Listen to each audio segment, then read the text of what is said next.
Hello, can you hear me? Oh yeah, it says 10 seconds in. I'm in California. I'm looking like a hot mess. Hi everybody, how are you? I had a day. Vlogmas is gonna go up at 8. It's 7:37 right now on the East Coast. And I just wanted to touch base because it's been a crazy day. I could not get the Vlogmas uploaded. I edited last night. I was all prepared to post it, at least in my mind, at 9 a.m. this morning. And then, hey, I'm a queen. Hey, LLP Cheyenne. Hi. I was going to post it at 9 o'clock this morning, and I couldn't get my iMovie to work. So Vlogmas is going up at 8. So I thought I'd come on here before Vlogmas. We'll get off at 8 because I have a premiere set and we can go chat over there. Hey, Carla. Hey, Kay and Joy. How are you? Beautiful Southern Roots. Hello, ladies. Thank you for joining. Anyway, so I just want to come on and catch up because I've had quite the day. And so, yeah, I just wanted to chat and see how everybody is doing. I'm still doing Vlogmas. The day 1 is posting today. And then I recorded some for day 2. I'll edit that tonight and get it on. I'm not sure if I'm a day behind because I see some people already have like day 2. Anyway, I started on December 1 for Vlogmas. Did get the tree. You'll see that in the video. Had a couple hiccups. Hey, 1029 Coco. Hey, Carla. I'm a queen. It's me, Lori. Oh, hey, Lori. I like the name. I'm a queen. I'm a queen to me. Cheers. It has been a crazy day. Is something going on with like the moon and what is going on? It was a crazy day. I broke out in tears. I did break out in tears. I'm better now. But then I was like, I had to surrender to it all. And then I ordered takeout, had that. I'm having some wine and just kind of chilled out. And the puppies were picking up on my energy. So I felt bad. So I was like, I got to calm down. I was like annoyed. Hey, Cheryl, how are you? Good, Carla. I'm glad. I don't like to drink alone. So there we go. That's good. Yeah, but it's been a crazy day. And then I don't know if you guys watch Chelsea Hansen. She did a live last night about infertility during the holidays. And that hit me because I think there's something about when you're trying to conceive and the holidays are coming, because holidays remind you of family, and like trying to conceive, like there's a missing family member. So, and I mean that in the most respectful way, because I have family members who have passed away. And so I don't mean it like any disrespect to someone who's been here and who has gone versus someone who is meant to be coming. Where I just definitely feel like my baby is coming, and it makes it harder around the holidays. And also, technically, I was like, okay, I'm on hold for IVF because the lab closes on the 8th, which is next Tuesday. So I knew we weren't going to cycle, but I still had stuff to do. And so that gets like, and you guys, I'm not going to tell you everything because I did record today. I had the meeting with the maternal fetal medicine doctor today. And her first question was like, well, why do you want to have a kid? And I wasn't prepared for that. Like, you're not a therapist. You're like a high risk OB. So I wasn't sure where she was going with that. And not that I couldn't answer the question. There's just not like a quick, concise answer. And we only had 45 minutes. And I'm like, you're supposed to be talking about like my physical health. So that was like a little bit confusing. But she ended up being a super nice lady. She explained why she asked that a little bit later on in the conversation. It just was, I was already having a bad day. And then on top of that, it was crazy. I like all the kisses, Carla. That's funny. Hey, Erica. Hey, Cat213. Hi. Right, Kay and Joy. So it was, I just wasn't prepared for it. And so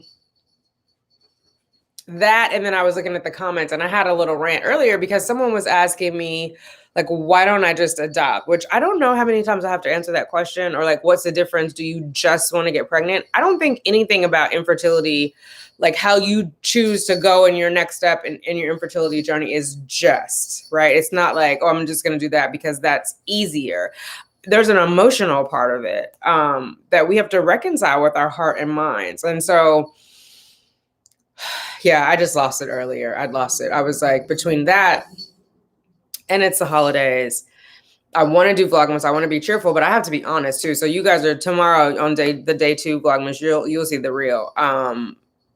I think it's a struggle. It's just a struggle. That's all there is to it. And then, I've been on this journey since 2017. So a lot of the people that I started the journey with are like off the journey. They've had their babies. They have their take-home babies. And I had a conversation with a friend at work yesterday, and she has just had hers. Well, I think he's a year and a half.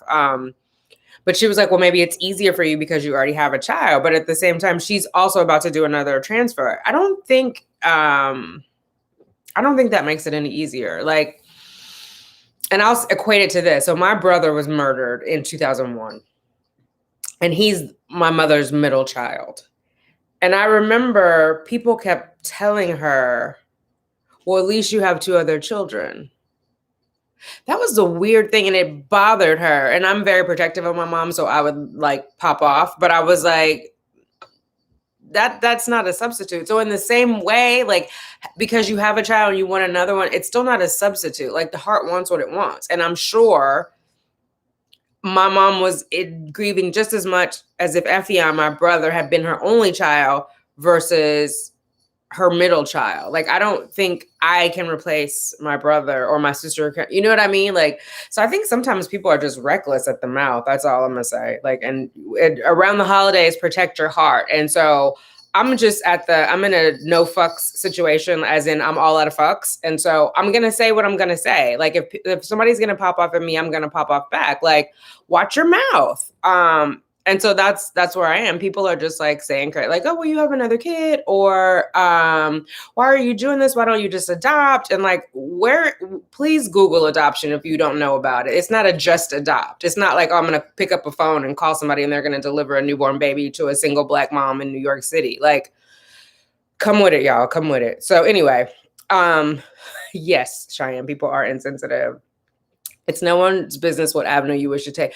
Exactly. And so if I'm making this decision, I'm making this decision. And like, I know people are going to be like, well, why do you put your business out there on a channel? But I'm looking for solidarity. Like, I want to talk to other women who are on that same journey, or inspire somebody who's thinking about it and not sure. And like, or if they're on the fence of like, be prepared, like this is what's going to happen. But I'm not putting myself out here to be examined and questioned, because what does my answer get you? If you ask me, why don't I just adopt? What difference does the answer that it comes out of my mouth make in your life? You know what I'm saying? Like, what really is going on? So yeah.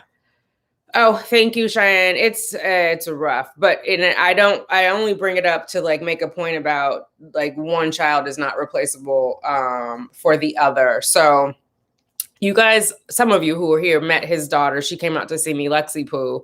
When did she graduated in 2019 before COVID. So she had her graduation and I went out to California for her graduation. But before that, she came out here. So if you haven't seen that video, it's somewhere in my list. But yeah. And I live vicariously through her. Sometimes we just have cry sessions because she doesn't really remember her dad. So we'll go through photos and I'll talk about him and keep his memory alive. And she helps me keep his memory alive. She looks a lot like him and I'm just so proud of her. I wish he could be here to see her, but I know, he's smiling down from heaven looking at her. So,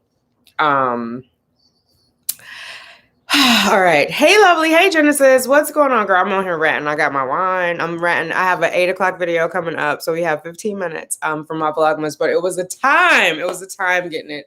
And yeah, but I did get it up. But I was in tears this morning, Genesis. I was in tears. Saying adopt is insensitive. Some women want to experience pregnancy and birth. Right. Similar situation. I have a 17-year-old. People say, well, at least you have the one. And it's not like I want to take anything away. And I have to be careful about that because I don't want my daughter to feel like she's not enough or that there's something lacking in our relationship. And therefore I don't think you should compare children like that. It's not like well, you have one. It's not a car. You know what I mean? It's not like a car or a job. Okay, well, at least you have a job, even if you're complaining about it's not the same thing. It's a human being. It's a life. It's a totally separate relationship. So yeah, I was just on one.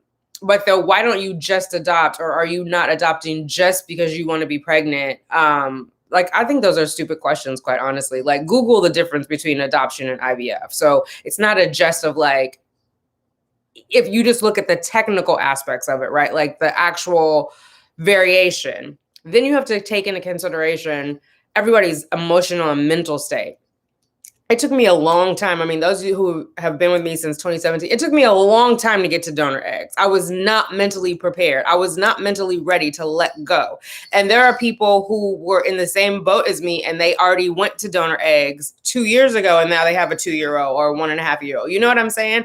So it wasn't a matter of just like I had to be mentally and emotionally ready to do that because God forbid I rush into that and then I'm looking at this child like it's not my child and I can't bond. Like you can't force that upon somebody. And so I'm trying to figure out when people are asking that, what difference does it make to you whether I adopt or whether I do IVF? When you're like, why don't you just? What difference does it make? Like, are you sending me a check? Are you coming to babysit? Are you sending over casserole when the baby gets here? Like, however I become a mother is my choice.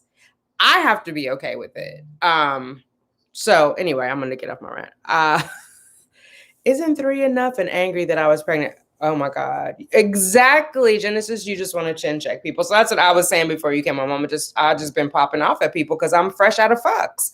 Fresh out of fuck. There was this, I'm all out of fucks. There's no, anyway. Yeah, please. I'm already going through a lot. And there is a ticking time bomb of like May going off in my head. So there's that extra stress. And there's COVID that's delayed it. My mom has been sick. I'm not going to get to see her for Christmas because I don't want to risk her getting sick because of her immunosuppressed state. And my sister's like, there's just a lot going on. And the holidays are like family time. And it's just emotional. I think infertility during the holidays is emotional in general. And then it's just like going through. But on the good foot, let's get on the good foot. I did meet with the maternal fetal medicine doctor today. She's cleared me, except she wants me to get an EKG, which I'm sure I'll be fine. I had one last year. She wants EKG and then I'm good to go. But because Columbia's lab closes on Tuesday, we have from the 8th of December to the beginning of January to get all that stuff sorted out. And then the plan is to ship the meds to the donor. So she confirmed, she sent her paperwork. She confirmed she's good to go. And when her cycle starts in January, she can do the retrieval. And somebody had asked me, like, are you still going to do a tandem? And at first I was like, I hope to, but I want to like hedge my bets as far as like mentally prepare myself. However, I got news yesterday and you guys will see it in tomorrow's vlog that I definitely am not doing the tandem. We're just going to go right to donor eggs and pray for the best because one of you guys posted, I can't remember. I don't think it was Lisa. It was somebody who posted they didn't get pregnant with the donor eggs and now they're doing surrogacy. Whoever, if you're on here, I don't remember who said it now, but yeah. I'm a queen, so let me read these guys so I can stop ranting. Us having a baby is a touchy subject in my house now because we found out that I'm not the issue. Oh, you ladies are the only ones that know I'm on this. Okay. And that is always a touchy. And I feel like because we are in a patriarchal society, it's very touchy for men to like not be, you know, whatever the sperm count is, or if there's whatever the male factor is. I somehow feel like men have a shame about it. Like how they have a shame about going to therapy, at least in the Black and brown community, but there's something that they equate that with their masculinity. So that gets rough. And then, you know, you don't want to bruise their ego or make them feel less adequate. Hey, L. Davis. Hey, Hannah. Hannah's like, what did I walk into? I'm okay. I'm just ranting, Hannah. Happy second day of December. People don't understand the fact that you are sharing your journey. It's not for them to break it up and decide if it's right. Thank you, Genesis. It's a vulnerable subject. I'm allowing you to be a part of it. Right. It's like I'm sharing my story.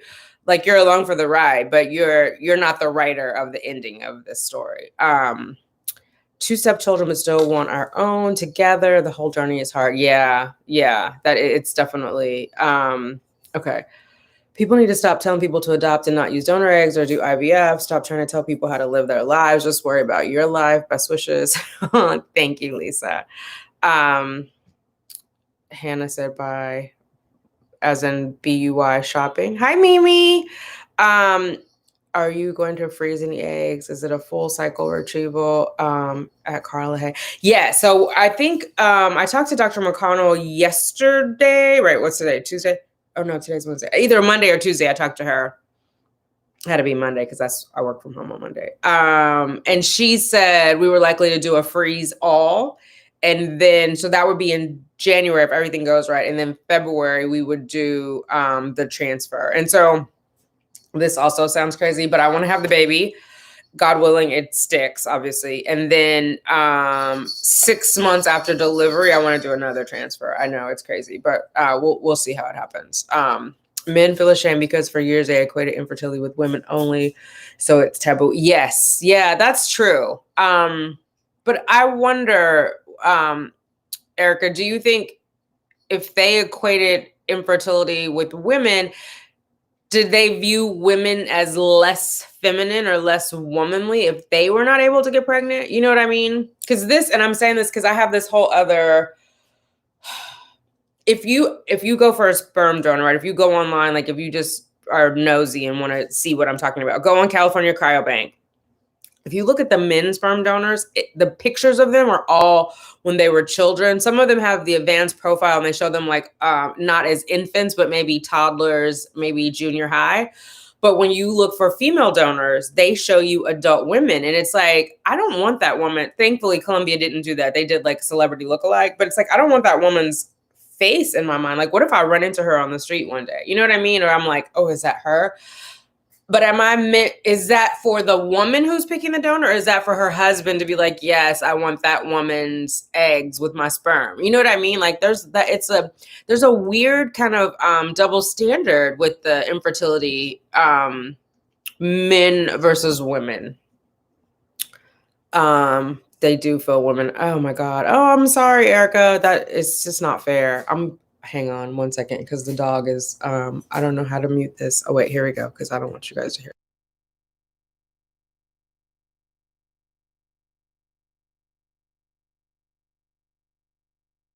Okay, she came out. She likes to chew my wicker basket in my room and I can hear her biting it. Are you chewing up stuff? Come here. Okay, here, I'll show you guys. Look at this. Oh, she dropped it. Oh, you see it over there? This little piece of wicker in her mouth. She's teething. She's teething. Come sit with me. You say hi. Say hi, Liberty. And now Justice is like, what's going on? Why is she up there? How come she gets to get up there? Hi, babies. Okay.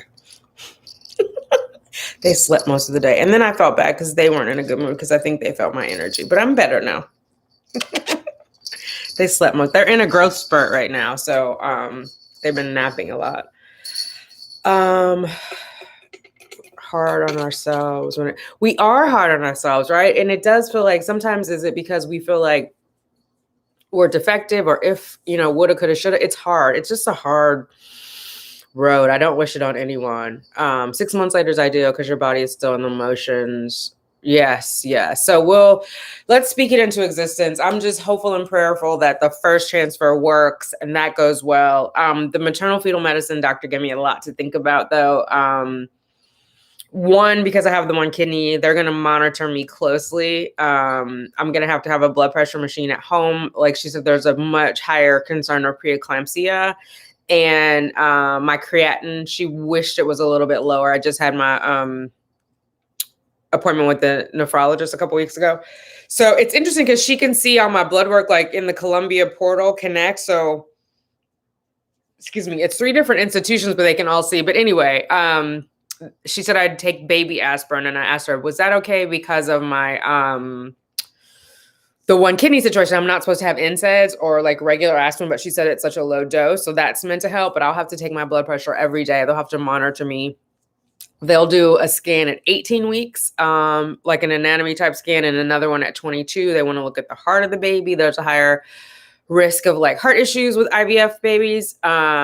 She said it's low though, but they just like to check. And then she was just like, oh, and you might have to make a decision at that time if you want to terminate the pregnancy. And that just made my heart drop. And she was like, I know it's a lot to think about.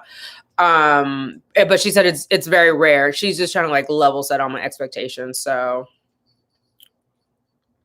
Am I wrong to be mad because I asked him to get tested before I had a tubal reversal and he wouldn't, blaming it all on me, but now I want to look at sperm donor and it makes him feel even worse? Oh my God. No, you're not wrong to be mad. You are entitled to your feelings. And I think it's taboo. So he probably didn't want to get checked because he didn't want to deal with it. Like, men are super sensitive about that. Yeah. Oh my God. It's the same. Why not consider sperm donors? Try and find someone who looks like him, I guess. You're going to have a conversation with the kid anyway, right? I've been watching a bunch of these videos about people who found out who their real parents were from DNA tests, like the 23andMe. That's a whole other thing. Anyway. Oh, Erica, I'm sorry that you feel defective. I don't think, it's not something you could control, so it's not your fault. And I don't want to diminish how you're feeling, because you have a right to how you feel, but I just think it's not something you could control. Do you know what I mean? No different than I don't know, if you had like a heart condition or anything else. Like, it's an illness, not necessarily a defect.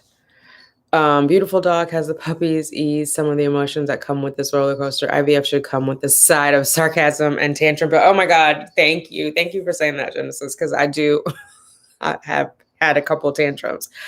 We don't feel complete when that happens, but we need to understand we are whole. Exactly. We are whole. We are enough. It's just that there is something that needs help. Just like if you had asthma and you needed an inhaler, like you need a little boost to get to where you're going. There's not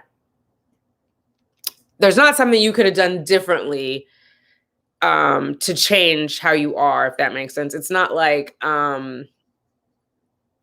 if we're morbidly obese and we do nothing and we keep sitting eating French fries and whatever, and we do nothing, like, we're proactively involved in trying to conceive, and it just so happens that something has gone awry, right? Mine is, I know it's age, but something else has happened because, well, something else has happened. I just know that. I'm not sure why. But it's not our fault, I guess, is what I'm trying to say. It's not our fault. It's hard to, it's easier said than done to not personalize it, but yeah. We are whole regardless. Yeah, I think they will split, to be honest. And I know no matter what this pregnancy brings, you will rock it and look fabulous. Just know we are all. Oh, thank you, Genesis. I had a scare with my baby with heart defect about 34 weeks. Oh, wow. He was all good. Thank God. Yay. Thank goodness. Hubby found out his count was low and he was salty, but we got supplements and followed the steps. I think men's reactions are totally different when it's them.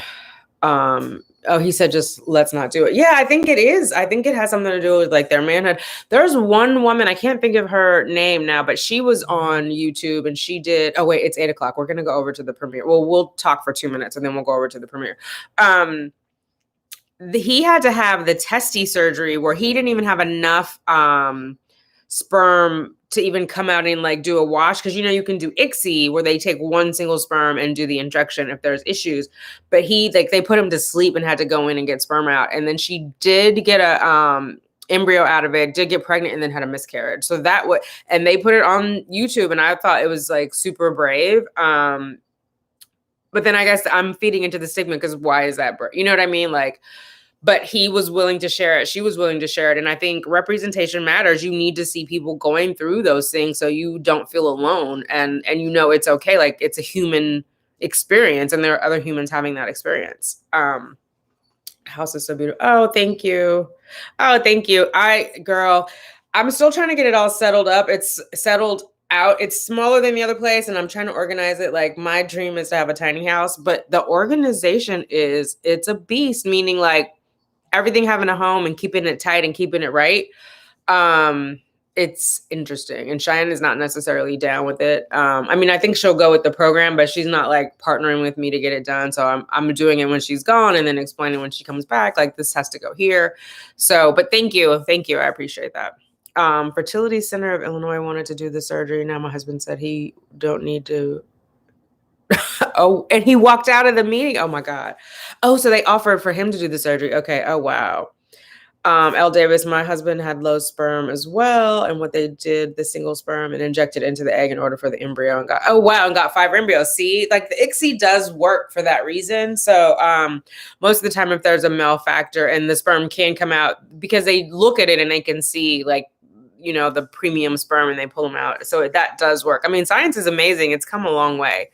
You know, because back in the day, like when there was kings and queens and whatever else, like if they couldn't have a child, the woman was always blamed, and it could have been the man, but the woman was always blamed. I can't remember which king. There was one, he had multiple wives and none of them could get pregnant. Well, what was the common denominator? It was him. So obviously he had the infertility issue, but you know, as king, it can't be your fault. So I feel like it's a relationship. It's a partnership. Everybody's got to be willing to be honest about where they are and what they need to do and like what they're bringing to the table, so to speak. Yeah. All right. It's 8:02. I'm going to go over to the premiere because I will chat with people there. Thank you guys for listening to me rant. I'm a day late. I think, well, not a day late. I'm a couple hours late with day 1 of Vlogmas, but I'm in it to win it. Just know tomorrow's might be a little spicy, but we're gonna get it going and get it cracking. I do have the girls, and they do bring joy to my heart. Yeah. My dermatologist was the one who was like, I got an animal because I needed to mother something, and I totally understand that now. So all right, ladies, I will talk to you I will talk to you later. Hopefully I'll see some of you guys over in the premiere for Vlogmas Day 1. Thank you all for hanging out. Hey, Mimi. Culture plays a role in our mindset toward, yes, it definitely does. Yeah, you too, L. Davis, stay safe. All right, LLP, Cheyenne, I'll see you over there. Bye, ladies.